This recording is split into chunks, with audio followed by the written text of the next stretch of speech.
नमस्कार दोस्तों, स्वागत है आपका हमारे डेंजर स्टोरी चैनल पर, जहां हर रात आपको एक नया डर, एक नया सस्पेंस और एक नया रोमांचक अनुभव मिलेगा। हम लेकर आते हैं आपके लिए ऐसी डरावनी कहानियां जो ना केवल आपके दिल की धड़कनें तेज कर देंगी, बल्कि आपके अंदर एक अजीब सा खौफ भी जगा देंगी। वह खौफ जो आपको रात भर सोने नहीं देगा और हर कोने में किसी अजनबी की हलचल महसूस होगी। अगर आपको भी पसंद है रहस्यमय घटनाएं, अनसुलझे रहस्य और हर पल की तनावपूर्ण सरसराहटें, तो हमारे चैनल को अभी सब्सक्राइब करें और बेल आइकन दबाएं ताकि हर नई कहानी सबसे पहले आपके पास पहुंचे। याद रखिए, यहाँ पर कुछ भी हो सकता है और कभी भी कोई रहस्य आपके सामने आ सकता है। एक और डरावनी यात्रा के लिए तैयार हो जाइए, क्योंकि इस चैनल पर हर कहानी एक नई भूतिया हकीकत हो सकती है। तो चलिए तैयार हो जाइए। कहानी की शुरुआत करने से पहले रात का वक्त था और भोपाल स्टेशन अपनी आदत के मुताबिक शांत लग रहा था। लेकिन आज की रात उस खामोश वातावरण में एक अजीब सी सनसनाहट थी जो राहुल ने अपने 10 साल की नौकरी में शायद ही कभी महसूस की थी। वह हमेशा की तरह नीली वर्दी पहने, टिकट चेकिंग की फाइल हाथ में लिए प्लेटफॉर्म नंबर 3 पर खड़ा था। लेकिन उसकी आंखें बार बार घड़ी की तरफ उठ जाती थीं, जैसे कुछ अनजाना सा इंतजार कर रहा हो। 12:03 पर रवाना होने वाली भोपाल इटारसी लोकल ट्रेन धीरे धीरे प्लेटफॉर्म पर लगी खड़ी थी। इंजन से हल्की भाप निकल रही थी, मानो वह भी आज की रात कुछ कहने की कोशिश कर रहा हो। स्टेशन पर बाकी कर्मचारी तो थे, पर बातचीत बहुत कम हो रही थी। हर किसी की निगाहें इधर उधर भटक रही थी, मानो हवा में कुछ है जो नजर तो नहीं आ रहा, लेकिन महसूस जरूर हो रहा है। राहुल ने अपने डिब्बे की ओर कदम बढ़ाए। रास्ते में उसकी नज़र एक बूढ़े कुल्ली पर पड़ी, जो छड़ी के सहारे चलते हुए एक कोच की तरफ इशारा कर रहा था, मानो किसी को दिखा रहा हो। पर वहां कोई था ही नहीं। राहुल ने नजरें फेर ली, सोचा शायद मेरी ही थकान बोल रही है। गार्ड मयंक हमेशा की तरह ब्रेक वैन के बाहर खड़ा था, मुस्कुराता हुआ। क्यों राहुल, आज कुछ गड़बड़ लग रही है क्या? मयंक ने हल्के फुल्के अंदाज में पूछा। राहुल ने भी मुस्कुरा दिया, पर मुस्कान आंखों तक नहीं पहुंची। पता नहीं, बस कुछ अजीब सा महसूस हो रहा है। अरे भाई, रात की ड्यूटी में थोड़ा बहुत डर तो चलता ही है, लेकिन चिंता मत कर, तू और मैं ही तो हैं इस रूट के कप्तान। मयंक ने पीठ थपथपाई। 12:03 पर जैसे ही गार्ड की सीटी बजी और ट्रेन धीमे धीमे रेंगती हुई स्टेशन से बाहर निकली, राहुल ने खिड़की से बाहर झांका। प्लेटफॉर्म की लाइट्स एक एक करके पीछे छूटती जा रही थीं और ट्रेन अंधेरे में समाती जा रही थी। हर रात की तरह उसने चेकिंग शुरू की। कुछ यात्री सो रहे थे, कुछ मोबाइल में घुसे हुए थे। राहुल को यह सब सामान्य लगा। वह एक कोच से दूसरे कोच में टिकट चेक करता गया। S1, फिर S2, फिर S3। जब वह S4 कोच के दरवाजे तक पहुंचा तो दरवाजे पर ही एक अजीब ठंडक ने उसका स्वागत किया। ऐसी तो चालू था नहीं, फिर यह ठंडी हवा कहाँ से आ रही थी? राहुल ने सिर झटक कर इसे नजरअंदाज किया और अंदर कदम रखा। सहसा ही वह रुक गया। सिर्फ 10 मिनट पहले वह इस डिब्बे को चेक कर चुका था। तब यह पूरी तरह खाली था, लेकिन अब वहां यात्री बैठे थे। कोई हलचल नहीं, कोई आवाज नहीं, बस एक गहरी चुप्पी। उनकी वेशभूषा सामान्य नहीं थी। पुराने जमाने के कपड़े, कुछ लोग धोती में, कुछ फटी पुरानी सलवार में, और एक अधेड़ उम्र की औरत तो गीली साड़ी लपेटे बैठी थी। सबके चेहरे फीके, आंखें खोई हुई, जैसे किसी बेहद गहरे दुख में डूबे हुए हों। राहुल ने गला साफ किया और कहा, टिकट दिखा दीजिए प्लीज। कोई प्रतिक्रिया नहीं। वह थोड़ा और अंदर बढ़ा। दिल की धड़कन अब तेज हो चुकी थी। कानों में सिर्फ अपने ही दिल की आवाज सुनाई दे रही थी। सुनिए, टिकट। वह फिर बोला, पर वाक्य अधूरा रह गया। एक युवक जिसकी उम्र 25 के आसपास रही होगी, धीरे धीरे गर्दन घुमाकर राहुल की तरफ देखने लगा। उसकी आंखें खाली थीं, जैसे उनमें जीवन का नामो निशान ही ना हो। और फिर बाकी सारे यात्री भी उसी तरह एक एक करके राहुल की तरफ देखने लगे। उनकी आंखों में कुछ था, डर नहीं, गुस्सा नहीं, पर कुछ ऐसा जो राहुल को अंदर तक कंपा गया। वह एक कदम पीछे हटा और उसकी नज़र सामने वाली सीट पर पड़ी। Seat number 36। वह खाली थी, पर उस पर पानी की बूंदें टपक रही थीं। कोई नल तो था नहीं, कोई पानी की बोतल भी नहीं दिखी। राहुल ने मोबाइल की फ्लैशलाइट जलाई और सीट के नीचे झांका। वहां गीलापन था, पर कोई वजह नहीं। और फिर अचानक ही एक ठंडी हवा का झोंका पूरे कोच में फैल गया। डिब्बे की लाइट एक पल के लिए झपकी, और जब फिर से जली तो सारा कोच खाली था। राहुल वहीं खड़ा रह गया, एक तक उस सीट को देखता रहा। क्या यह सब मेरी आंखों का धोखा है? उसने खुद से पूछा। उसे समझ नहीं आ रहा था कि वह वापस जाए या पूरी ट्रेन दोबारा चेक करे, लेकिन उसने खुद को संभाला और ब्रेक वैन की तरफ बढ़ा। गार्ड मयंक उसे देखकर बोला, क्या हुआ? चेहरे का रंग क्यों उड़ गया? राहुल ने कुछ पल चुप रहने के बाद कहा, S4 को देखा आज? अरे हाँ, जब ट्रेन चली थी तो उसमें कोई नहीं था। क्या अब कोई चढ़ा? हाँ, चढ़े थे, लेकिन अब कोई नहीं है। राहुल की आवाज में डर था। मयंक ने हंसने की कोशिश की, लेकिन उसकी आंखों में भी थोड़ी घबराहट थी। रात का असर है भाई, कभी कभी ऐसा हो जाता है। राहुल चुप रहा, पर दिल में कुछ बैठ गया था। ट्रेन अब काली पहाड़ी स्टेशन की तरफ बढ़ रही थी। एक छोटा सुनसान स्टेशन जहां कोई नहीं चढ़ता, कोई नहीं उतरता। स्थानीय लोग मानते थे कि उस जगह पर कुछ असामान्य होता है। जैसे ही ट्रेन वहां पहुंची, वह खुद ब खुद धीमी हो गई। इंजन की आवाज भी बदल गई थी, जैसे वह कुछ महसूस कर रहा हो। राहुल ने खिड़की से बाहर देखा। पूरी पहाड़ी काली छाया में लिपटी थी और जंगल की सरसराहट हवा में घुली हुई थी। अचानक राहुल की नज़र प्लेटफॉर्म पर खड़े एक व्यक्ति पर पड़ी। लंबा, दुबला और पूरी तरह सफ़ेद कपड़ों में। उसने ट्रेन की ओर नहीं बल्कि जंगल की तरफ देखा हुआ था। फिर जैसे किसी अदृश्य इशारे पर वह धीरे धीरे जंगल में चला गया, बिना पीछे देखे। राहुल का शरीर पसीने से भीग गया, हालांकि हवा में ठंड थी। मयंक ने इशारे से बताया कि स्टेशन क्रॉस हो गया। ट्रेन फिर से गति पकड़ने लगी, पर राहुल की नज़रें अब भी उस दिशा में अटकी थीं जहां वह आदमी गया था। ट्रेन अब अपने गंतव्य की ओर बढ़ रही थी, लेकिन राहुल का मन वहीं छूट गया था, S4 की उस सीट पर जहां बूंदें टपकी थीं, और उन आंखों में जो कुछ कहे बिना ही सब कह गई थीं। उस रात राहुल ने अपनी नोटबुक में पहली बार कुछ नहीं लिखा, बस खाली पन्नों को देखता रहा और इंतज़ार करता रहा अगली रात की ड्यूटी का। CR कोच में अजीब घटनाओं के बाद राहुल खुद को किसी तरह संभालता है। ठंडी हवा, पुराने कपड़ों में घूरते चेहरे और अचानक उनका गायब हो जाना, सब कुछ ऐसा था जैसे वह कोई सपना देख रहा हो। पर सपनों में दिल इतनी तेजी से नहीं धड़कता। उस रात का हर लम्हा उसकी नसों में उतर गया था और उसके पैरों ने खुद ब खुद ब्रेक वैन की ओर दौड़ लगाई थी। मयंक से बात करके वह थोड़ा शांत तो हुआ था, लेकिन जो कुछ उसने देखा था उसे यूं ही भुला देना आसान नहीं था। पर ड्यूटी है तो करनी ही पड़ेगी। ट्रेन अब बैतूल के आसपास थी। राहुल ने खुद को समझाया, हो सकता है थकान हो, शायद नींद पूरी नहीं हुई। और गहरी सांस लेकर वह एक बार फिर टिकट चेकिंग की फाइल उठाता है। इस बार उसने S5 से शुरू करने की बजाय दोबारा S4 की ओर रुख किया। दरवाजे पर पहुंचते ही एक अजीब सी गंध उसके नथुनों में भर गई। गीली मिट्टी और पुराने लोहे की मिली जुली सी गंध, जैसे कोई सालों पुरानी चीज फिर से जिंदा हो गई हो। राहुल ने हिम्मत करके दरवाजा खोला। डिब्बा बिल्कुल खाली था। न वह अजीब यात्री, न वह डरावनी खामोशी, कुछ भी नहीं। वह सिर झटकता है और S5 की ओर बढ़ता है। S5 में यात्री सामान्य लग रहे थे। कुछ लोग ऊँग रहे थे, कुछ ने ईयरफोन लगाए हुए थे। राहुल ने एक बूढ़े व्यक्ति से टिकट मांगा, जो मुस्कुराकर बोला, बेटा, तुम लोग भी कैसे कैसे वक्त में ड्यूटी करते हो, भगवान रक्षा करे। राहुल की मुस्कान भी लौटी, पर आंखों में डर अब भी बैठा था। S6, S7, फिर जनरल डिब्बा, सब कुछ सामान्य। पर S3 की ओर बढ़ते समय राहुल ने फिर से एक अजीब खिंचाव महसूस किया, जैसे कोई अदृश्य डोर उसे S4 की ओर खींच रही हो। उसका मन नहीं मान रहा था कि सब सामान्य है। वह वापस मुड़ा और फिर से S4 की ओर जाने लगा, इस बार किसी अनकहे सवाल के जवाब की तलाश में। जब वह कोच के दरवाजे के पास पहुंचा तो अचानक बत्तियां फिर से झपकने लगीं। उसके कदम रुक गए। ट्रेन की स्पीड धीमी हो रही थी, शायद अगले स्टेशन के लिए या शायद किसी और वजह से। राहुल ने फिर से दरवाज़ा खोला और डिब्बे में प्रवेश किया। अंदर घुप अंधेरा था।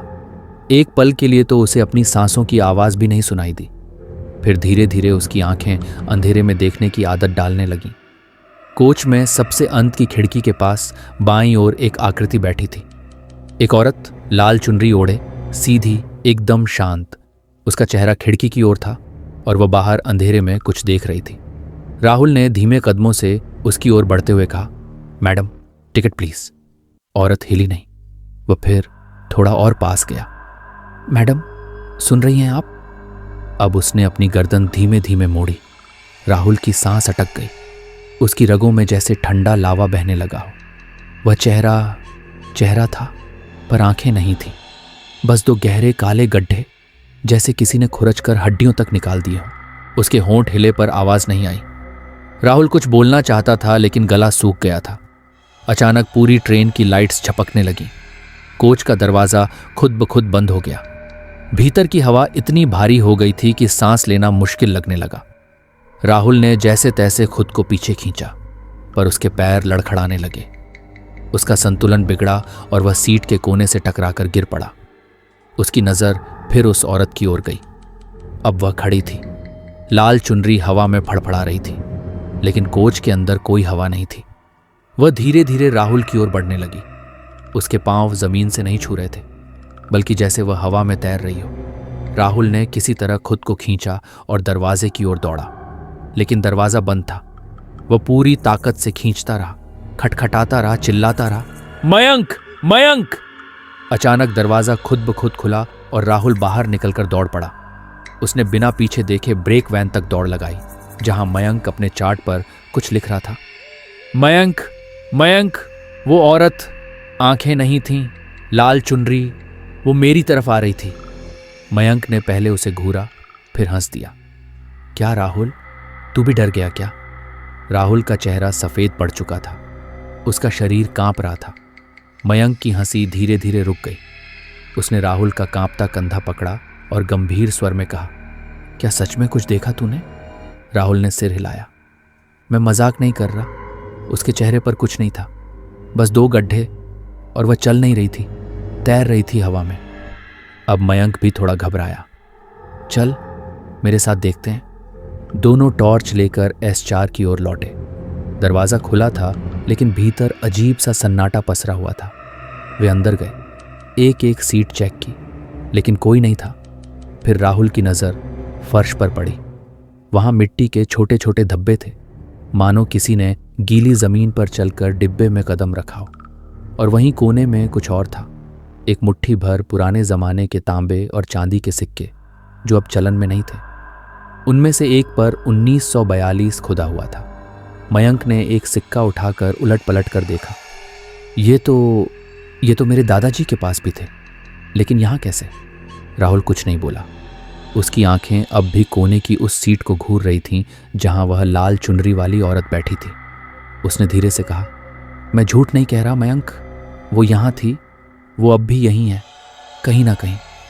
मयंक ने सिक्का राहुल की ओर बढ़ाते हुए कहा, इसका मतलब कुछ ना कुछ है। चल, सुबह होते ही स्टेशन मास्टर से बात करेंगे। राहुल ने सिर हिलाया, पर उसकी आंखों में एक और सवाल था। क्या अगली रात भी कोई इंतजार कर रहा होगा? ट्रेन अब अपने अंतिम पड़ाव की ओर बढ़ रही थी, पर उस रात S4 कोच में कुछ ऐसा था जो वहां से गया नहीं था, और अगली रात फिर से राहुल को वहीं जाना था। पिछली रात की घटनाओं ने राहुल के जहन में जैसे कोई साया छोड़ दिया था। सुबह ट्रेन ड्यूटी से उतरने के बाद भी उसकी आंखों के आगे वही चेहरा घूमता रहा। बिना आंखों वाला चेहरा, खामोश डिब्बा, मिट्टी के धब्बे और वह अजीब सी सिहरन। मयंक भी खामोश था। आमतौर पर मजाक करने वाला वह साथी आज किसी विचार में गुम था। उन्होंने तय किया कि वे इस बारे में स्टेशन मास्टर श्री सक्सेना से बात करेंगे। वह बूढ़े मगर सुलझे हुए इंसान थे और इस रूट पर सालों से काम कर रहे थे। सुबह 10 बजे का वक्त था। सिग्नल रूम के पास छोटे से ऑफिस में बैठे श्री सक्सेना फाइलें उलट रहे थे जब राहुल और मयंक वहां पहुंचे। राहुल की आंखों में थकावट और उलझन थी, जबकि मयंक थोड़ा संयमित दिखने की कोशिश कर रहा था। क्या बात है? सक्सेना ने अपनी ऐनक ठीक करते हुए पूछा। राहुल ने धीरे से कहा, सर, S4 कोच में कुछ अजीब हो रहा है। 2 रात से लगातार कुछ देखा है हमने, और कुछ समझ नहीं आ रहा। मयंक ने भी उस रात की घटनाओं का जिक्र किया। लाल चुनरी वाली औरत, सिक्के, मिट्टी के निशान, और S4 की गंध। सक्सेना पहले कुछ पलों तक चुप रहे, फिर उन्होंने एक गहरी सांस ली और कमरे का दरवाज़ा बंद किया। देखो बेटा, उन्होंने आवाज़ धीमी करके कहा, कुछ चीज़ें रेलवे की रिपोर्ट्स में दर्ज नहीं होती, लेकिन हम जैसे पुराने लोग उन्हें नज़रअंदाज नहीं कर सकते। तुम लोग जिस सेक्शन की बात कर रहे हो, काली पहाड़ी, वहाँ कई साल पहले एक बड़ा हादसा हुआ था। रात की लोकल ट्रेन थी, जैसे तुम्हारी C4 कोच में आग लग गई थी। वजह आज तक पता नहीं चली। पूरी बोगी जलकर राख हो गई थी। दर्जनों लोग मारे गए, उनमें एक औरत और उसका बच्चा भी शामिल थे। राहुल की आंखें चौड़ी हो गईं। मयंक ने पूछा, और उस औरत ने क्या लाल चुनरी पहनी थी? सक्सेना ने सिर झुकाया। हाँ, गवाहों ने यही बताया था। कमरे में अचानक एक ठंडा सन्नाटा पसर गया। बात खत्म नहीं हुई थी। उसी वक्त ऑफिस के पास खड़े एक बूढ़े कुली, नाम था हरनाम, जो बाहर से ये सारी बातचीत सुन रहा था, अंदर आ गया। साहब माफ़ करना, पर मैंने उस रात की चीखें सुनी थी। मैं तब भी कुल्ली था।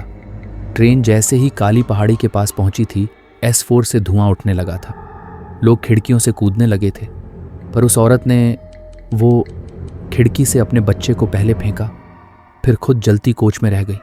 राहुल ने कांपते हुए पूछा, क्यों नहीं कूदी वो? हरनाम ने कहा, लोग कहते हैं उसका पति भी उसी कोच में था, पर मरने से पहले ही लापता हो गया था। कोई कहता है उसने खुद आग लगाई थी, कोई कहता है औरत पागल हो गई थी। सक्सेना ने हरनाम को इशारे से चुप कराया। अब ये सब बातें भूल जाओ, उन्होंने कहा। तुम लोग ड्यूटी करो, पर S4 कोच से दूर रहो। ज़रूरत पड़े तो डिब्बा बदलवा लेंगे। राहुल और मयंक ने बाहर निकलते हुए एक दूसरे को देखा। सवाल अधूरे थे, जवाब कहीं गुम थे। राहुल ने उस रात घर जाकर सोने की कोशिश की, लेकिन नींद उससे कोसों दूर थी। हर बार आंख बंद करते ही वही चेहरा सामने आ जाता, गड्ढों जैसी आंखें, लाल चुनरी और एक अजीब सी मासूमियत, जैसे वो औरत किसी से कुछ कहना चाहती हो। अगली रात फिर वही ड्यूटी थी, भोपाल से इटारसी लोकल। राहुल ने तय कर लिया था कि वह डरेगा नहीं। इस बार S4 में खुद जाएगा और देखेगा कि हकीकत क्या है। वह नहीं चाहता था कि डर उसे कमज़ोर बनाए। रात 12:03 पर ट्रेन स्टेशन से रवाना हुई। मयंक ने हल्की मुस्कान दी, लेकिन उसके चेहरे पर भी चिंता की लकीरें साफ थीं। राहुल के पास अब टॉर्च थी, जेब में लॉकेट जिसमें उसकी माँ की तस्वीर थी, और दिमाग में एक अजीब सा सन्नाटा। S1, S2, S3 सब कुछ सामान्य, लेकिन जैसे ही वह S4 के पास पहुंचा, हवा की तासीर बदल गई। एक ठंडी बेजान सी लहर दरवाजे से आकर उसके चेहरे को छू गई। वह भीतर गया। कोच खाली था, लेकिन उसमें कुछ था, कोई अदृश्य एहसास, जैसे किसी ने अभी अभी वहां से हटकर उसकी जगह ले ली हो। फर्श पर मिट्टी के धब्बे ताज़ा लग रहे थे। राहुल आगे बढ़ा, सीटों के बीच से झांका, खिड़की के पास देखा, कुछ नहीं। और फिर अचानक एक हल्का सा दौड़ता हुआ आहट, किसी बच्चे के पैर कोच के पिछले हिस्से में भागते हुए। राहुल का दिल एक पल को रुक गया। कौन है? उसने पुकारा। कोई जवाब नहीं। वह भागते हुए पीछे की ओर गया, लेकिन वहां कोई नहीं था। उसने पूरे कोच को छान मारा, कहीं कोई बच्चा नहीं। फिर अचानक एक ठनक की आवाज़, जैसे कोई चीज़ गिरी हो। उसकी नज़र एक सीट के नीचे गई। वहां कुछ चमक रहा था। राहुल ने झुककर टॉर्च की रोशनी डाली। एक पुरानी फोटो, पीली पड़ चुकी, किनारों से जली हुई। उसने धीरे से फोटो उठाई। तस्वीर में वही लाल चुनरी वाली औरत खड़ी थी। उसके पास एक छोटा सा बच्चा था, लगभग 5 साल का, और एक आदमी जिसकी आंखों में अजीब सी कठोरता थी। राहुल की उंगलियां कांपने लगीं। ये क्या था? वह पलटा और फिर डिब्बे की लाइट फिर से झपकने लगी। हवा एकाएक ठंडी हो गई। सीटों के ऊपर रखे बैग हिलने लगे, जैसे कोई उनके पास से गुजरा हो। राहुल ने भागकर दरवाज़ा खोला और बाहर निकल आया। वह फिर मयंक के पास पहुंचा, तस्वीर को कांपते हाथों से दिखाया। मयंक ने तस्वीर देखकर गहरी सांस ली। यही है उस औरत का अतीत। और ये आदमी? राहुल ने पूछा। शायद उसका पति, शायद वही जो हादसे का कारण बना। और वो बच्चा, क्या वो अब भी ट्रेन में है? मयंक का स्वर धीमा था। राहुल ने सिर झुकाया। मैंने किसी को दौड़ते देखा। वो बच्चा था, यही था। ट्रेन अब इटारसी पहुंचने वाली थी।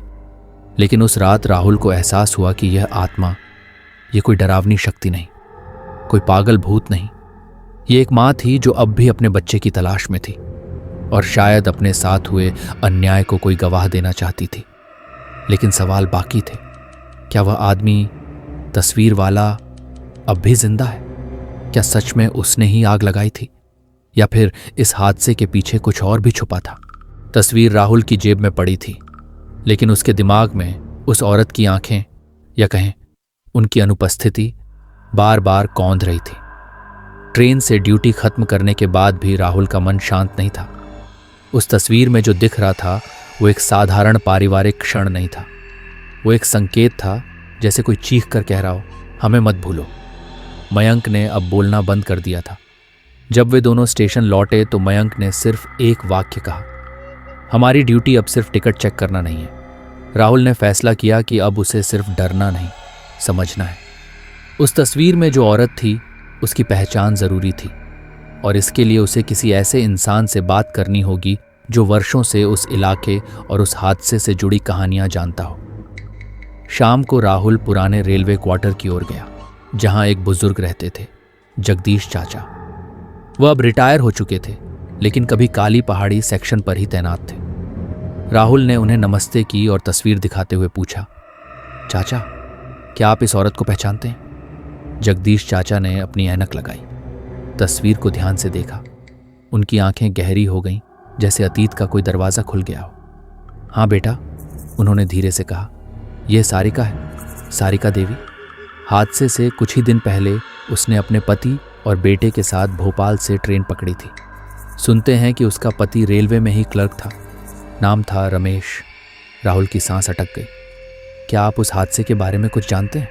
राहुल ने पूछा। जगदीश चाचा का गला भर आया। उन्होंने थूक निगली और बोले, वो रात मैं कभी नहीं भूल सकता। ट्रेन नंबर 8497 थी। रात को करीब 1 बजे काली पहाड़ी के पास अचानक ट्रेन पटरी से उतर गई। ऐसा लगा जैसे किसी ने पटरी ही गायब कर दी हो। S4 बोगी में सबसे ज्यादा नुकसान हुआ।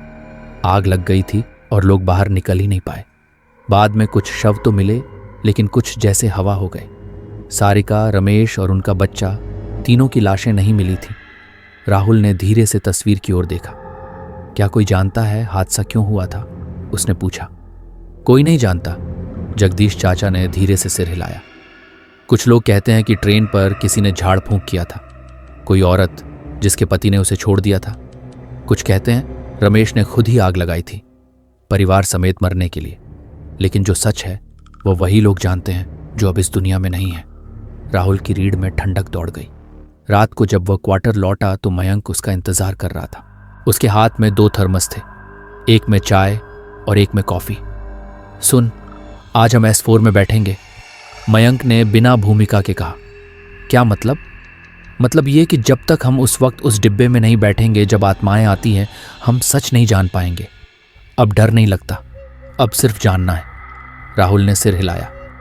रात 11:50 पर दोनों सादे कपड़ों में S4 डिब्बे के पिछले कोने में छिपकर बैठ गए। ट्रेन में बाकी यात्री थे, लेकिन जैसे ही रात 12:45 पर ट्रेन काली पहाड़ी की ओर बढ़ी, डिब्बा धीरे धीरे खाली होने लगा। कुछ लोग अगले स्टेशन पर उतर गए, कुछ बिना कारण सीट बदलने लगे, और फिर जैसे ही घड़ी ने 1:13 पर बजाया, डिब्बे की लाइटें एक बार झपकीं और सब कुछ बदल गया। राहुल ने अपनी घड़ी देखी, फिर उसने मयंक की ओर देखा, और फिर एक के बाद एक यात्री अचानक डिब्बे में दिखाई देने लगे। वे शांति से बैठे थे, कुछ खिड़की के पास, कुछ मध्य की सीटों पर, कुछ दरवाजे के पास।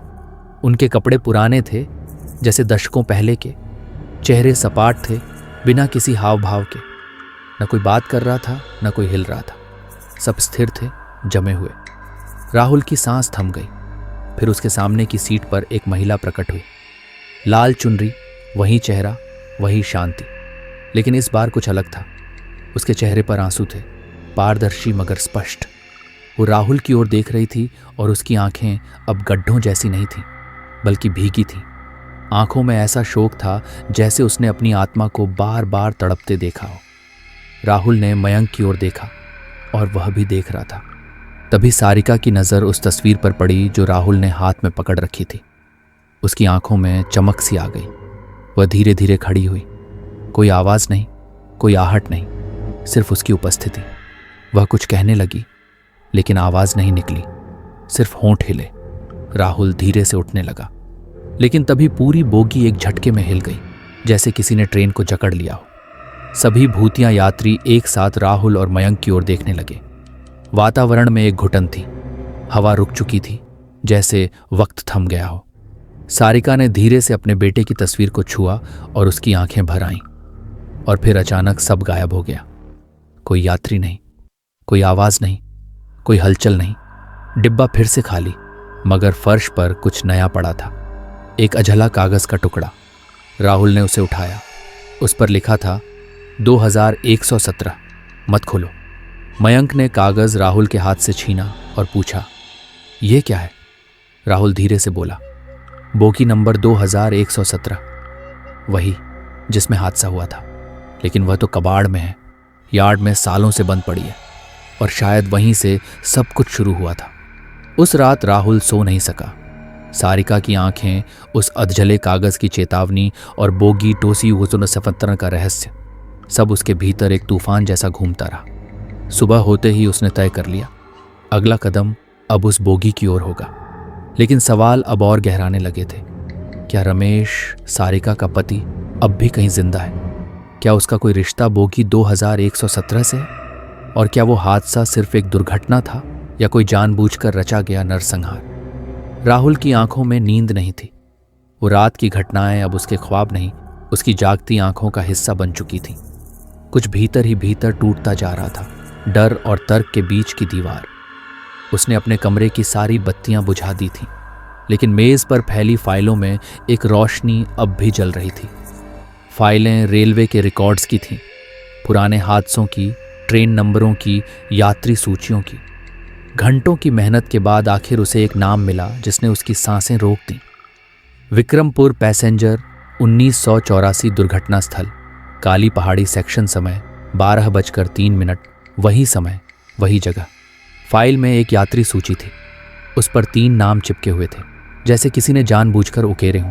सारिका देवी, महेश वर्मा और रोहित वर्मा, पति, पत्नी और उनका छोटा बच्चा। राहुल ने गहरी सांस ली। उसका माथा पसीने से भीग चुका था। महेश, वह बुदबुदाया। तो रमेश नहीं, महेश। पिछली रात जो तस्वीर मिली थी, उस पर जो नाम उसे याद था, शायद सुनने में चूक हुई थी, या शायद महेश ने खुद को रमेश कहना शुरू कर दिया था, गुमनामी में जीने के लिए।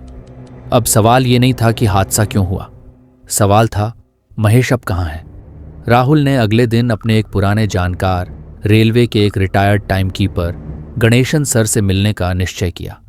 वह बैरागीपुर में रहते थे, स्टेशन से करीब 20 किलोमीटर दूर एक छोटे से गांव में।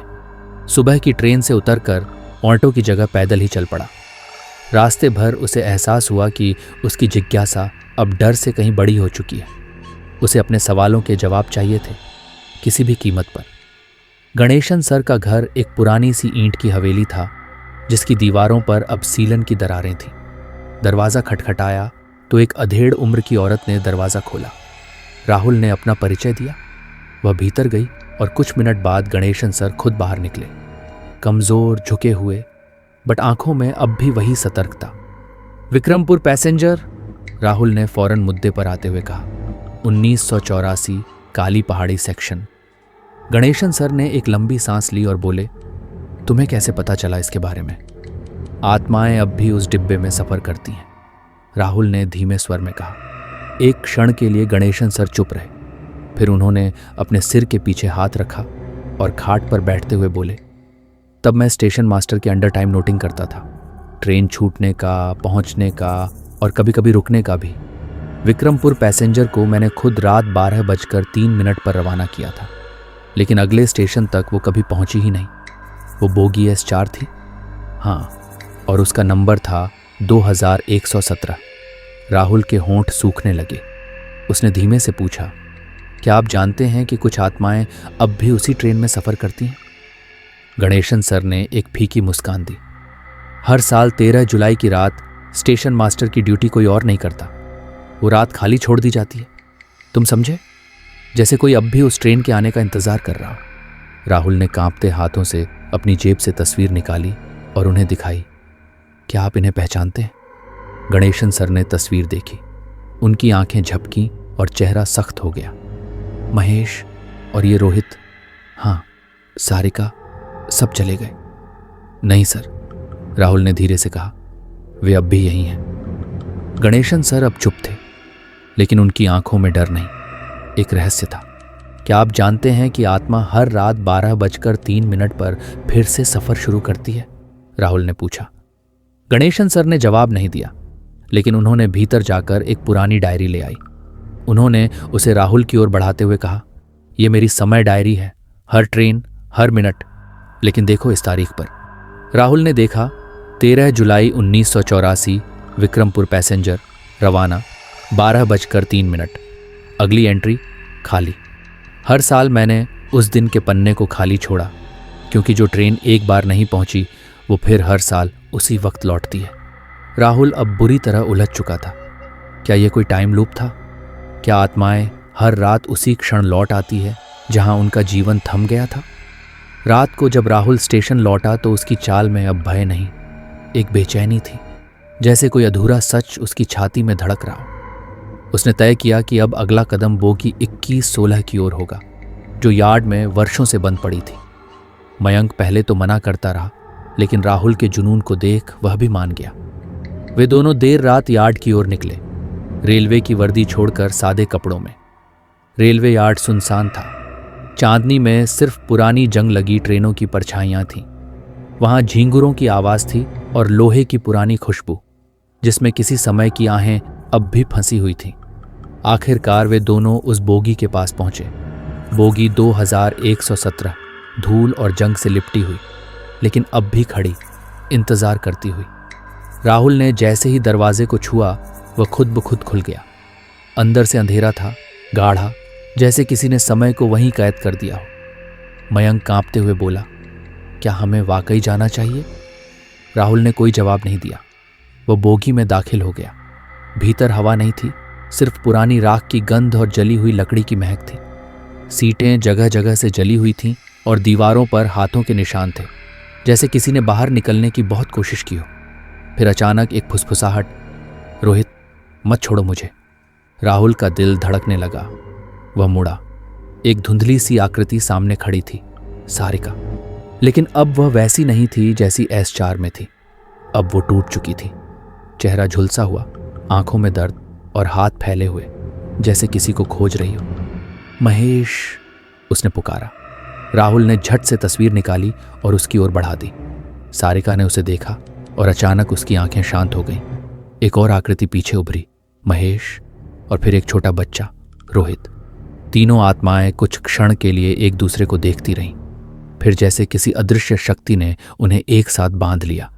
एक तेज हवा चली, बोगी हिल गई और आवाज आई, समय अब पूरा हुआ। फिर सब कुछ शांत हो गया। बोगी फिर से अंधेरे में डूब गई। राहुल बाहर आया तो उसका चेहरा गीला था, आंसुओं से। मयंक ने उसका कंधा पकड़ा और बोला, लगता है उनका सफर अब पूरा हो गया। लेकिन जैसे ही वे लौटने लगे, राहुल ने देखा कि बोगी 2117 के दरवाजे पर अब एक नया निशान उभर आया था। आगे मत बढ़ो, अभी सब खत्म नहीं हुआ। रात की गहराई में जब पूरी दुनिया नींद की आगोश में होती है, कुछ आत्माएं जाग रही होती हैं। राहुल को अब डर से ज्यादा एक गहरी बेचैनी महसूस होने लगी थी। वह जानता था कि सारिका की आत्मा उसे कुछ कहना चाहती है, पर वह बोल नहीं पा रही थी। उसके होंठ हिलते थे, आंखों में कोई अधूरी कहानी तैरती थी, पर आवाज नहीं निकलती थी। यही मूक संवाद अब राहुल के दिल दिमाग पर छा गया था। उस रात की घटना के बाद जब उसने सारिका और उसके बेटे रोहित की आत्माओं को देखा, राहुल पूरी तरह बदल चुका था। अब वह डर कर पीछे हटने वाला इंसान नहीं था। उसके भीतर किसी अधूरी कहानी को पूरा करने की एक अजीब सी आग जल उठी थी। उसने पक्का कर लिया था कि जब तक वह इस परिवार को शांति नहीं दिला देता, तब तक उसे खुद भी चैन नहीं मिलेगा। अगली सुबह राहुल सीधे पुरानी रेलवे लाइब्रेरी पहुंचा, जहां पिछले कई दशकों के दुर्घटना रिकॉर्ड्स रखे जाते थे। वहां धूल से अटी पड़ी फाइलों के बीच उसने विक्रमपुर पैसेंजर हादसे से जुड़ी एक रिपोर्ट खोज निकाली। रिपोर्ट में साफ लिखा था कि हादसा रात 12:03 पर हुआ था। उस ट्रेन में एक महिला सारिका, उसका पति महेश और उनका 8 साल का बेटा रोहित सफ़र कर रहे थे। हादसे में कई शव नहीं मिल पाए थे, खासकर बच्चों और महिलाओं के। उनकी सूची में रोहित का नाम अज्ञात शव नहीं मिला के रूप में दर्ज था। राहुल का दिल बैठ गया। उसने एक एक लाइन पढ़ी, बार बार पढ़ी। क्या रोहित की आत्मा इसलिए नहीं मिली क्योंकि उसका अंतिम संस्कार ही नहीं हुआ? उसने खुद से पूछा। वह सीधे स्टेशन पर गया और एक पुराने कुली रामनाथ से मिलने गया, जो पहले भी उससे सारिका की जानकारी साझा कर चुका था। रामनाथ ने बताया, बाबूजी, वो औरत तो रातों को अब भी चलती ट्रेन में दिखती है, पर कभी कुछ बोलती नहीं। आंखें भी कभी कभी होती हैं, कभी नहीं, जैसे कोई दर्द उसके अंदर ही अंदर उसे खा रहा हो। राहुल ने सोचा, शायद रोहित अब भी उसे नहीं मिला। जब तक वह अपनी माँ से नहीं मिलेगा तब तक ये आत्माएं शांति नहीं पाएंगी। वह उस दिन शहर के बाहरी इलाके में एक पुराने तांत्रिक के पास गया, एक ऐसा इंसान जो आत्माओं से संवाद के लिए जाना जाता था। तांत्रिक का नाम था काल भैरव। उसका चेहरा झुर्रियों से भरा, आंखें गहरी और आवाज भारी थी। तू जिस आत्मा की बात कर रहा है, काल भैरव ने आंखें बंद करके कहा, वह अधूरी है। उसका पुत्र, उसका जीवन सब छीन गया, और वो लड़का, उसकी आत्मा अब भी डरी हुई है, छुपी हुई है, क्योंकि उसे लगता है कि वह सब उसकी गलती थी। पर बच्चा 8 साल का था, उसमें क्या दोष? राहुल चौंक गया। आत्माएं दोष नहीं देखती, केवल भावनाएं महसूस करती हैं। काल भैरव ने गहराई से कहा, अगर तुझे उन्हें मिलाना है तो उस जगह जाना होगा जहां उनकी आखिरी सांसें थीं। एक पूजा करनी होगी और दोनों की प्रिय वस्तुएं वहां रखनी होंगी। ये केवल माँ और बेटे के मिलन से ही संभव है। राहुल ने तय किया कि वो आज रात ही सब करेगा। उसने सारिका की तस्वीर, उसकी चूड़ियाँ और रोहित की स्कूल ड्रेस के बचे कुछ हिस्से जो फाइलों के साथ जुड़े हुए थे, एक थैले में रखे और रात की उसी ट्रेन से रवाना हो गया। रात 11:58 ट्रेन काली पहाड़ी के पास पहुंची। राहुल के हाथ कांप रहे थे, पर उसका मन दृढ़ था। उसने S4 डिब्बे में अकेले पूजा की थाली सजाई, फूल, दीपक, चूड़ी, तस्वीरें। उसने आंखें बंद की और मन ही मन बोला, सारिका, मैं तुम्हें और रोहित को मिलाने आया हूं। अगर तुम सुन सकती हो तो सामने आओ। धीरे धीरे डिब्बे का तापमान गिरने लगा। खिड़कियों पर बर्फ जैसी नमी जमने लगी। एक ठंडी हवा आई और दीपक बुझ गया। फिर वही दृश्य दोहराया गया। यात्री प्रकट हुए, चुप, भावहीन, और फिर सारिका सामने आई। इस बार उसके चेहरे पर एक अलग तरह की आशा थी। उसने राहुल की ओर देखा, फिर तस्वीर की ओर। उसके होंठ हिले। रोहित। राहुल ने थाली की ओर इशारा किया। देखो, यही वो चीजें हैं जिनमें तुम्हारी यादें बसी हैं। आओ, उसे बुलाओ। अचानक डिब्बे के कोने में हलचल हुई। एक छोटा बच्चा डरते हुए सामने आया। वही बच्चा जिसे राहुल ने पिछली बार देखा था। उसकी आंखों में डर, संकोच और एक अधूरापन था। सारिका ने दोनों हाथ फैलाए। रोहित धीरे धीरे उसकी ओर बढ़ा और जैसे ही उसने अपनी मां को छुआ, पूरे डिब्बे में उजाला हो गया, जैसे किसी ने सब बत्तियां एक साथ जला दी हों। बाकी आत्माएं भी एक एक करके गायब होने लगीं। राहुल की आंखों से आंसू बह निकले। उसने महसूस किया जैसे कोई भारी बोझ उसके दिल से उतर गया हो। लेकिन तभी एक ओढ़ साया प्रकट हुआ। एक पुरुष की आत्मा, चेहरा जला हुआ, कपड़े राख से सने। ये था महेश, सारिका का पति, रोहित का पिता। उसकी आंखों में पश्चाताप की गहराई थी। उसने सारिका और रोहित की ओर देखा, फिर राहुल की ओर। उसकी आंखों में एक सवाल था, क्या अब मेरी बारी है? राहुल ने अपना सिर झुका लिया। अभी नहीं। महेश की आत्मा अब भी किसी दुविधा में थी। शायद उसने उस रात कुछ ऐसा किया था जो उसे अब भी बांधे हुए था। ट्रेन धीरे धीरे इटारसी की ओर बढ़ने लगी। राहुल चुपचाप बैठा रहा और पहली बार S4 डिब्बा एकदम खाली, शांत और सर्द नहीं था। एक गर्माहट सी थी, जैसे किसी ने सालों बाद चैन की सांस ली हो। राहुल और मयंक की योजना अब पूरी तरह से आकार ले चुकी थी। उनका उद्देश्य था कि वे उस रात का पुनः मंचन करें, उसी ट्रेन की तरह, उसी रूट पर, लेकिन इस बार कुछ अलग करना था। कुछ ऐसा जो आत्माओं को उनका अधूरा रास्ता पूरा करने का मौका दे सके। उन्होंने रेलवे अफसरों से चुपके से इस योजना पर काम किया था, क्योंकि वे जानते थे कि यह एक बेहद संवेदनशील और खतरनाक काम हो सकता था। रात के अंधेरे में जब कोई नहीं देख रहा था, वे दोनों S4 डिब्बे में पुराने टिकट, पुराने सामान और उस समय की पुरानी लाइटिंग को सजा रहे थे। सब कुछ वैसा ही जैसा उस दिन हुआ था जब ट्रेन काली पहाड़ी के पास पटरी से उतर गई थी। वह रात कुछ और ही थी। एक अदृश्य डर हवा में तैर रहा था। राहुल के भीतर एक गहरी चिंता थी जो उसे बार बार सताती थी। क्या यह सही था? क्या वे वास्तव में सही कर रहे थे, या वे कोई ऐसी चूक कर रहे थे जो उन्हें भारी पड़ सकती थी? लेकिन इस सवाल का जवाब उसने खुद से ही कभी नहीं पूछा था, क्योंकि उसे यह लगता था कि अब और कुछ नहीं किया जा सकता। जब तक वे उस रात का सच नहीं जानेंगे, तब तक आत्माएं चैन से नहीं रह पाएंगी, और सारिका की आत्मा जो हर रात किसी अधूरी यात्रा पर थी, वह भी उसे शांति नहीं मिल सकेगी। अंततः जैसे ही रात 12 बजे के करीब ट्रेन काली पहाड़ी के पास पहुंची, वातावरण एकदम बदल गया। हवा में अचानक एक ठंडक आ गई थी, और वह ठंडक जैसे ही डिब्बे में दाखिल हुई, सब कुछ डरावना हो गया। राहुल और मयंक के दिलों की धड़कनें तेज हो गईं। ट्रेन की लाइटें मध्यम होने लगीं और ट्रेन का आवाज भी कुछ धीमी सी हो गई। दोनों ने देखा कि डिब्बे में कुछ हलचल होने लगी थी और एक एक करके यात्री प्रकट होने लगे थे। ये वही यात्री थे जो कई बार उन्हें दिखाई दिए थे, लेकिन इस बार कुछ और था। ये वही समय था, वही स्थान, वही लोग, लेकिन कुछ और, जो इस बार उन्हें और डरावना महसूस हो रहा था। जब सारिका की आत्मा प्रकट हुई तो उसका चेहरा बहुत ही विकृत और गुस्से में था। उसकी आंखें जो पहले कभी खाली होती थीं, अब गहरी जलन और आक्रोश से भरी हुई थी। उसकी आवाज़ गहरी और गुस्से में थी, जैसे वह किसी को या कुछ को दोषी ठहरा रही हो। राहुल और मयंक ने देखा कि सारिका के चेहरे पर आंसू नहीं थे, बल्कि उसकी आंखों में एक ऐसे खून खराबे की भावना थी जो पहले कभी नहीं दिखाई थी। वह चिल्ला रही थी, लेकिन उसकी आवाज़ नहीं आ रही थी। उसकी आत्मा जैसे किसी ऐसे स्थान पर थी जहां किसी ने उसे धोखा दिया था। क्या यह वही आत्मा थी जो अब तक शांत बैठी थी, या फिर अब कुछ और था? उसकी आत्मा धीरे धीरे उनके पास आई और राहुल के सामने खड़ी हो गई। उसके होंठ हिले और एक शब्द गुस्से में फूट पड़ा, धोखा। फिर उसने अपनी आंखें तिरछी कर लीं और गहरी सांस ली, जैसे वह उसे कुछ और बताना चाहती हो, लेकिन शब्द कहीं खो गए थे। राहुल का दिल जोरों से धड़कने लगा। उसने सोचा, क्या वह कह रही है कि हादसा केवल एक दुर्घटना नहीं था? क्या इसे जानबूझकर किया गया था?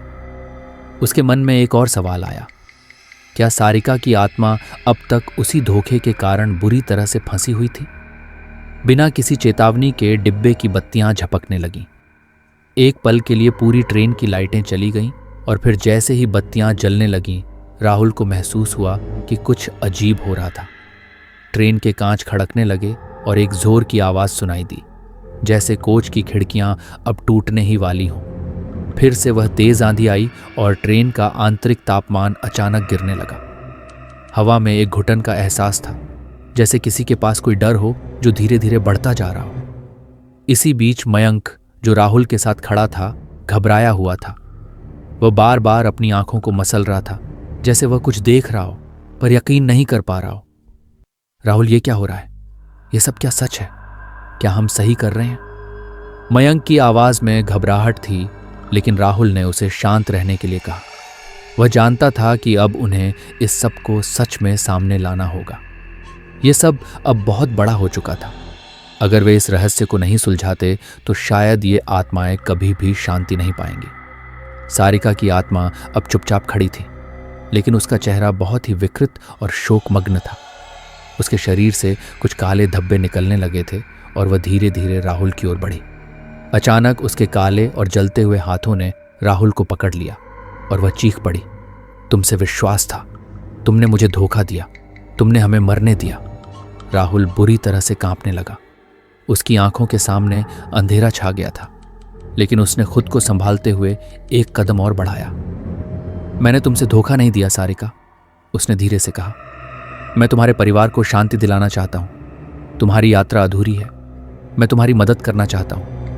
लेकिन जैसे ही उसने यह कहा, सारिका की आत्मा और गुस्से में आ गई।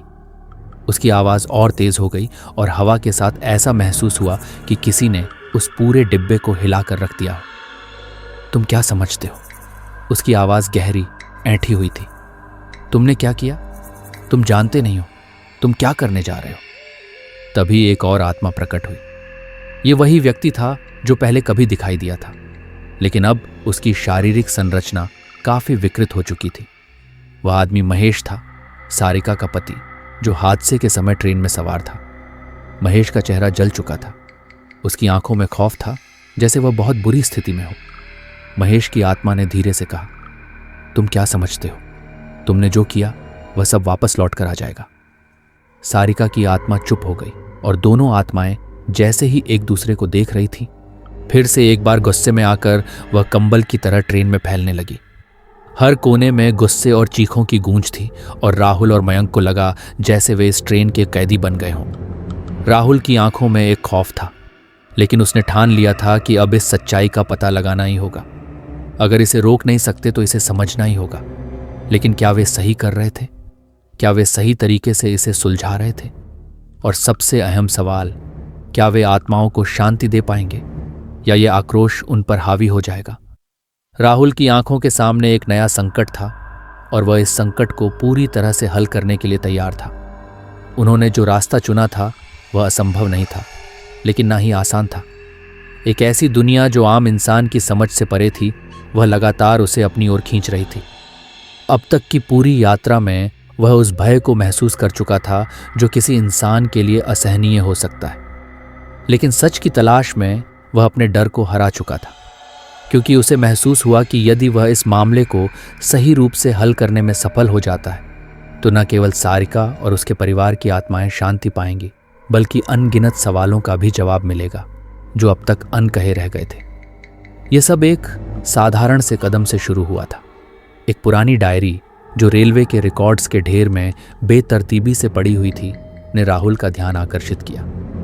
जब उसने उस डायरी को खोला तो वह समझ गया कि यह किसी और की नहीं बल्कि महेश की डायरी थी।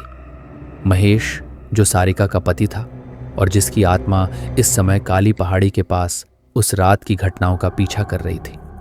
डायरी में लिखा था, आज सुबह रेलवे अफसरों ने हमें धमकी दी कि हमें किसी भी परिस्थिति में उस दिन की घटना की सच्चाई को उजागर नहीं करना है। मैंने कुछ असामान्य महसूस किया, लेकिन मुझे यकीन नहीं था कि क्या करूं। ये ट्रेन एक बहुत बड़ा खतरा बन सकती है, लेकिन मैं अपने परिवार को सुरक्षित रखना चाहता हूं। मुझे लगता है कि इस हादसे में कुछ और भी हो सकता है जो अफसरों ने दबा दिया है। मुझे डर है कि मुझे और मेरे परिवार को इससे बचाने के लिए कुछ करना होगा। राहुल ने इस डायरी के पन्नों को पलटते हुए महसूस किया कि महेश ने अपनी मौत से पहले इस सच को छिपाने की कोशिश की थी। उसके अंतर्मन में यह सवाल उभरा, क्या वह वास्तव में जानता था कि हादसा एक आतंकी घटना हो सकती है? क्या इस हादसे के पीछे कोई साजिश थी? और क्यों अफसरों ने इसे दबा दिया था? यह केवल एक हादसा नहीं था, बल्कि एक साजिश का हिस्सा था जो अब तक दबाए रखा गया था। राहुल ने मयंक से इस बारे में बात की और मयंक की आंखों में वही डर था जो राहुल के दिल में था। वे दोनों अब यह समझ गए थे कि उन्हें केवल आत्माओं को शांति देने के लिए नहीं, बल्कि उस सच्चाई को उजागर करने के लिए भी काम करना था जो अफसरों ने दबाई थी। उन्होंने तय किया कि वे इस मामले को मीडिया तक पहुंचाएंगे, ताकि यह सच सामने आ सके और सबको यह पता चल सके कि जिस दिन ट्रेन का हादसा हुआ था वह केवल एक दुर्घटना नहीं बल्कि एक आतंकी हमला था जिसे किसी ने जानबूझकर छिपाया था। वह रात जब उन्होंने मीडिया के सामने यह सच्चाई रखी, एक और अजीब स्थिति पैदा हो गई। जैसे ही उन्होंने टीवी चैनल पर यह खबर दी, वही काली पहाड़ी वाला हिस्सा फिर से अदृश्य हो गया। जैसे ही सच का पर्दाफाश हुआ, एक अजीब सी शांति छा गई। वे दोनों फिर से उसी ट्रेन के रूट पर थे जहां पर सब कुछ शुरू हुआ था। ये वह रात थी जब वे फिर से S4 डिब्बे में बैठे थे। ट्रेन का रुकना और हवा का रुक जाना, ये सभी संकेत थे कि कुछ होने वाला था। लेकिन इस बार कुछ अलग था। सब कुछ शांत था। अचानक जैसे ही ट्रेन काली पहाड़ी के पास पहुंची, फिर वहीं गहरी ठंडक आई और एक अजीब सी रोशनी डिब्बे में फैलने लगी। उस रोशनी में जो पहले कभी नहीं थी। सारिका की आत्मा एक शांत और धीरज से भरे हुए चेहरे के साथ दिखाई दी। उसकी आंखों में अब वही गुस्सा नहीं था जो पहले दिखता था। वह पूरी तरह से शांत थी और उसके चेहरे पर एक मुस्कान थी जो पहले कभी नहीं दिखाई दी थी। राहुल और मयंक ने देखा कि सारिका के साथ उसका बेटा और पति भी थे। महेश, जिसकी आंखें पहले जलने की वजह से विकृत हो गई थीं, अब उनकी आंखों में शांति थी। रोहित, उनका बेटा, जो हमेशा एक मासूम बच्चे की तरह दिखाई देता था, अब उसने भी एक शांत, संतुष्ट चेहरे के साथ अपनी माँ और पिता के पास खड़ा था। राहुल को समझ में आ गया कि यह वह दृश्य था जिसका इंतजार उन आत्माओं को था। शायद अब उनके अधूरे रास्ते को पूरा किया जा चुका था और शायद अब उन्हें शांति मिल गई थी। सारिका की आत्मा ने राहुल और मयंक को देखा और धीरे धीरे अपने बेटे और पति के पास चलने लगी। उसकी आंखों में कोई आक्रोश या गुस्सा नहीं था, केवल संतुष्टि थी। फिर उसकी आत्मा ने अपनी आंखें बंद कर लीं और जैसे ही वह लुप्त हुई, पूरे डिब्बे में एक शांति छा गई। अचानक हर एक यात्री जो कभी डिब्बे में था अब गायब हो चुका था। सब कुछ जैसे शांत और नीरव हो गया। राहुल और मयंक चुपचाप बैठकर इस दृश्य का सामना कर रहे थे। उन्होंने समझ लिया था कि वे जो कुछ भी कर चुके थे वह सही था। उन्होंने न केवल उस दुर्घटना का सच सामने लाया, बल्कि उन आत्माओं को शांति भी दी थी जिनका अनहोनी का कारण अब पूरी दुनिया के सामने था। जब ट्रेन अगले स्टेशन पर पहुंची तो दोनों बाहर निकले। उनकी आंखों में वही ठंडक थी जो किसी अदृश्य डर को महसूस करने के बाद आती है, लेकिन साथ ही उनकी आत्मा में एक संतुष्टि भी थी। वे जानते थे कि अब सारिका और उसके परिवार को शांति मिल चुकी थी और इस पूरी यात्रा का उद्देश्य पूरा हो चुका था। लेकिन क्या यह सचमुच अंत था? क्या उन आत्माओं को अब सच्ची शांति मिल चुकी थी, या फिर उनका आक्रोश किसी और रूप में वापस आएगा? क्या रेलवे का यह रूट फिर से किसी और भयावह कहानी का हिस्सा बनेगा? क्या सच्चाई ने उन्हें बचाया या उन्हें और गहरे अंधेरे में धकेल दिया? वह रात जब सब कुछ समाप्त होने वाला था, एक और ऐतिहासिक पल बनकर सामने आई। राहुल और मयंक दोनों जानते थे कि आज जो होने जा रहा था वह एक निर्णायक मोड़ था। यह वह पल था जब सब कुछ खत्म हो जाएगा, लेकिन किसी गहरी छांव में बहुत कुछ और शुरू होने वाला था। काली पहाड़ी के पास स्थित रेलवे ट्रैक पर उस रात एक विशेष पूजा का आयोजन किया गया था। स्थानीय लोग जो कई सालों से इस इलाके में रहते थे और जो उस रात की घटनाओं से किसी न किसी तरह जुड़े थे, पूजा में शामिल होने के लिए आए थे। साथ ही रेलवे कर्मचारी और कुछ मीडिया कर्मी भी वहां मौजूद थे। हालांकि उनकी आंखों में उत्सुकता थी, लेकिन सबके दिलों में एक ही सवाल था, क्या अब वे कुछ ऐसा देखेंगे जो एक बार फिर उनकी दुनिया को बदल डालेगा? पूजा का आयोजन एक पुराने मंदिर के पास हुआ था जो काली पहाड़ी के ठीक नीचे स्थित था। ये मंदिर वर्षों से स्थानीय लोगों के लिए आस्था का केंद्र रहा था और आज उस मंदिर में एक अदृश्य शक्ति के समर्पण के लिए सब एकत्र हुए थे। राहुल के लिए यह पल खास था। जब वह मंदिर के बाहर खड़ा था तो उसके अंदर एक अजीब सा खिंचाव था। ऐसा महसूस हो रहा था जैसे समय की धारा धीमी पड़ गई हो और सब कुछ किसी खास वजह से रुक गया हो। क्या यह वही क्षण था जिसे अब तक महसूस करने की कोई कोशिश नहीं कर पाया था? पूजा का शुभारंभ हुआ और वातावरण में एक अजीब सी शांति आ गई। जैसे ही पुजारी ने मंत्रोच्चारण शुरू किया, हवा में एक सर्दी और गहरी ठंडक समा गई। डिब्बे के पास बैठकर राहुल धीरे धीरे यह सब महसूस कर रहा था। हर एक शब्द, हर एक ध्वनि जैसे दिल को छूने लगी। यह केवल एक पूजा नहीं थी, बल्कि एक ऐसे समर्पण का हिस्सा था जो वर्षों से रुका हुआ था। दूर से आवाजें आने लगीं। वे आवाजें एक तरह से सामान्य नहीं थीं, जैसे कोई अनहोनी चल रही हो, लेकिन ये आवाजें धीरे धीरे बढ़ने लगीं और अचानक वह दृश्य सामने आया जिसे राहुल ने कभी अपनी आंखों से नहीं देखा था, लेकिन जो वह महसूस कर चुका था। ट्रेन के डिब्बे के भीतर जहां एक समय पर सभी आत्माएं प्रकट हुई थीं, अब भी वही पुराने निशान थे। दरवाजों पर मिट्टी की हल्की परत और खिड़कियों के पास कुछ धुंधले से धब्बे अब भी बने हुए थे। यही वो जगह थी जहां सारिका और उसका परिवार अब तक शांति की तलाश में थे। अचानक जैसे ही पूजा की ध्वनियां तेज हुईं, डिब्बे के भीतर से एक हलचल सी महसूस होने लगी। राहुल के दिल की धड़कन तेज हो गई। उसके चारों ओर का वातावरण जैसे शून्य हो गया हो। फिर वही दृश्य सामने आया। सारिका, महेश और रोहित की आत्माएं एक बार फिर प्रकट हुईं, लेकिन इस बार उनके चेहरे पर जो डर और चिंता पहले दिखती थी वह अब गायब हो गई थी। उनकी आंखों में एक अजीब सी शांति थी और उनके चेहरे पर हल्की सी मुस्कान थी। ये कोई सामान्य मुस्कान नहीं थी, बल्कि एक संतुष्ट मुस्कान थी, जैसे किसी लंबी यात्रा के बाद घर वापस लौटने का एहसास हो। राहुल ने धीरे धीरे अपनी आंखों को झपकते हुए उन आत्माओं को देखा। सारिका की आत्मा पहले सामने आई। उसकी आंखों में वह गहरी मायूसी अब कहीं खो गई थी। वह अब वह नहीं थी जो पहले थी। वह अब एक संतुष्ट महिला बन चुकी थी, जो अपने पति और बेटे के साथ अपनी यात्रा के अंतिम पड़ाव पर पहुंच चुकी थी। महेश और रोहित उसके पास खड़े थे। उनके चेहरे पर भी वही शांत मुस्कान थी। उन्होंने अपनी माँ और पिता के साथ खड़े होकर एक बार फिर राहुल और मयंक की ओर देखा। ये उनकी अंतिम यात्रा थी और अब वे जो कुछ भी करना चाहते थे वह शांतिपूर्वक कर सकते थे। फिर जैसे ही पूजा की अंतिम ध्वनियाँ गूंजने लगीं, उस ट्रेन के डिब्बे के पास वह त्रिमूर्ति धीरे धीरे उस ट्रेन से उतर गई। राहुल और मयंक ने अपनी आंखें झपकीं और फिर से नजरें उठाईं तो देखा कि वे आत्माएं अब ट्रेन के आसपास हवा में विलीन हो रही थीं। वे धीरे धीरे हल्की सी रोशनी में गायब हो गई, जैसे वह सब कुछ खत्म कर चुकी थी।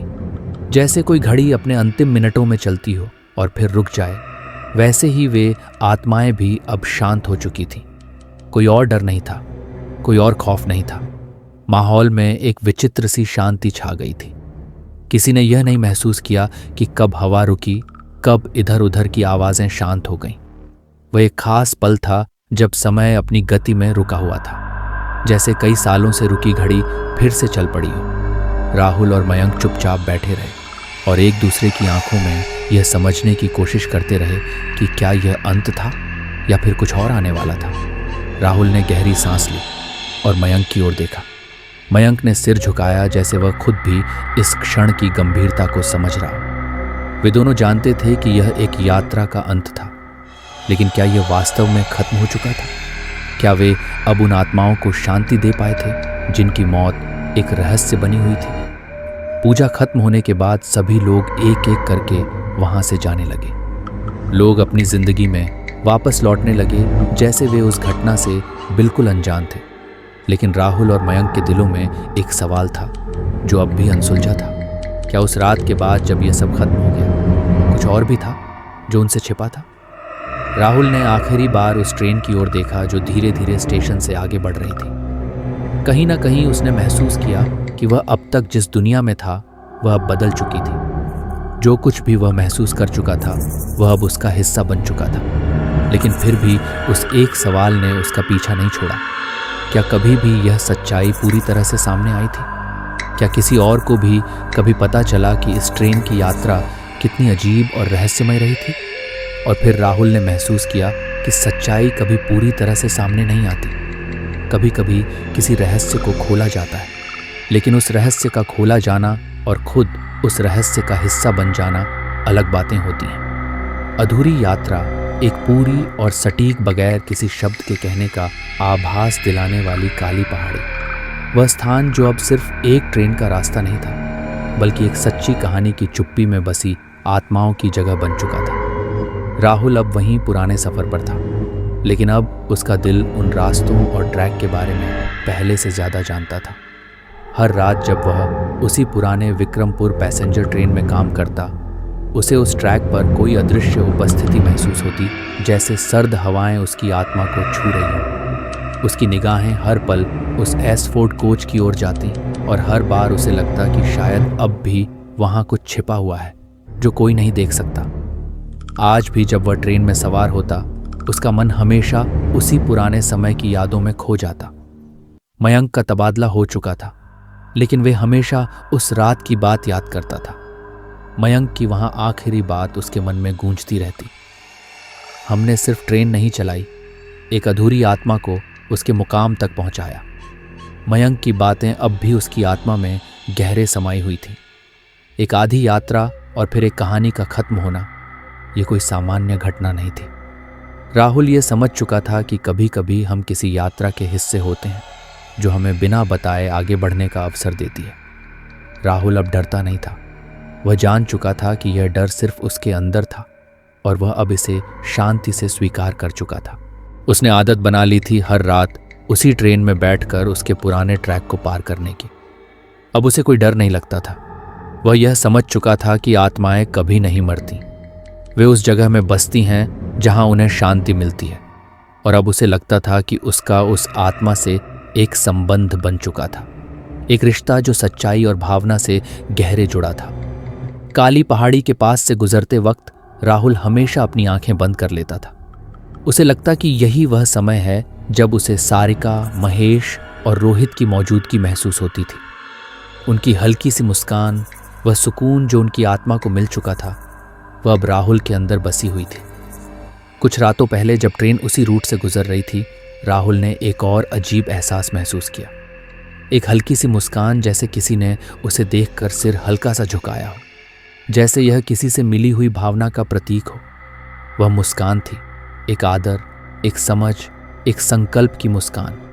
ये मुस्कान सटीक और परिपूर्ण थी, जैसे उन आत्माओं ने अब अपना रास्ता पूरा कर लिया हो। लेकिन जब राहुल ने आंखें खोलीं तो किसी को भी वहां नहीं देखा। फिर भी वह मुस्कान उसकी आत्मा में रह गई थी। उसकी यह कहानी खत्म नहीं हुई थी। हर रात जब वह ट्रेन काली पहाड़ी के पास से गुजरती, राहुल महसूस करता कि उस रास्ते पर कुछ और होता है। कुछ ऐसी घटनाएं जो कभी शब्दों में बयान नहीं हो सकती। वह महसूस करता था कि उस ट्रैक पर एक और सच्ची डरावनी कहानी दोहराई जाती है। लेकिन अब उसे डर के बजाय आदर महसूस होता था।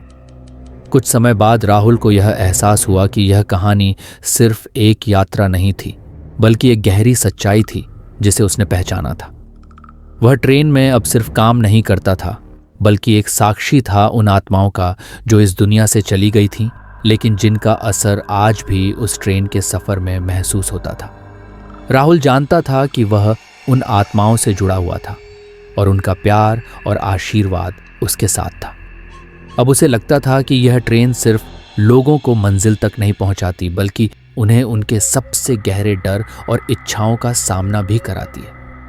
वह रात जब ट्रेन काली पहाड़ी के पास से गुजरती थी, अब राहुल के लिए सिर्फ एक सफर नहीं था। वह एक नई शुरुआत, एक नए अध्याय की तरह महसूस होता था। अब उसकी आंखों में वह सच्चाई थी जो उसने वर्षों पहले नहीं समझी थी। राहुल जानता था कि सारिका और उसके परिवार की आत्माएं अब अपनी मंजिल पर पहुंच चुकी हैं, लेकिन उनका रहस्य और उनका प्यार हमेशा के लिए उस ट्रेन के रास्ते में बसा रहेगा। चुप, वह ठंडी हवा का झोंका उसके चेहरे पर आता और उसे लगता जैसे कोई उसे हल्के से स्पर्श करता है। वह मुस्कुरा देता और फिर अपनी आंखें बंद कर लेता। उसके मन में एक अजीब सी शांति थी और फिर वही हल्की मुस्कान जो किसी और की नहीं बल्कि उन आत्माओं की थी, उसके पास से गुजर जाती। उसे पता था कि यह कहानी कभी खत्म नहीं हो सकती थी, क्योंकि हर रात, हर सफ़र के साथ एक नया अध्याय और एक नई कहानी खुलती थी। कभी कभी कुछ आत्माएं हमें अपने साथ ले जाती हैं और हम उनकी यात्रा का हिस्सा बन जाते हैं। राहुल अब जानता था कि यह सिर्फ एक भयावह कहानी नहीं थी, बल्कि एक यात्रा थी जिसे उसने और मयंक ने साझा किया था। और अब वह इस यात्रा का एक हिस्सा बन चुका था, एक ऐसा हिस्सा जो हर रात उस ट्रेन के साथ फिर से जीता था। जैसे ही ट्रेन काली पहाड़ी के पास से गुजरती, राहुल एक बार फिर अपनी आंखें बंद कर लेता और महसूस करता कि किसी ने उसके पास से मुस्कुराते हुए गुजरते हुए कहा हो, ये कहानी अब खत्म नहीं होती, बल्कि हर रात एक नई सुबह के साथ फिर से शुरू होती है। तो दोस्तों, यह थी आज की हमारी कहानी।